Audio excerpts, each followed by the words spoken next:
જૂનાગઢ પોલીસને મોટી સફળતા મળી। ગુજકોટ કેસમાં બાંગ્લા ગેંગના સગરીતો ઝડપાયા। લાંબા સમયથી નાસ્તા ફરતા આરોપીઓને પોલીસે ઝડપી પાડ્યા હતા। એસઓજી દ્વારા રિકન્સ્ટ્રક્શન કરી તપાસની વેગ અપાશે તો ડીએસપી રવિરાજસિંહ પરમારે પત્રકાર પરિષદમાં માહિતી આપી। આરોપીઓ સામે વધુ કાયદેસરની કાર્યવાહી પણ શરૂ કરી।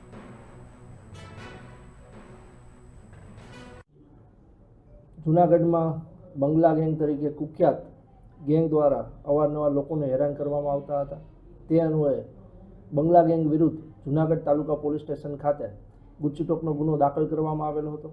જે ગુનામાં 2 આરોપી કરશન ગલા મોરી અને દિલો ભગા છેલાણા હાલ છેલ્લા 1 વર્ષથી જેલમાં છે।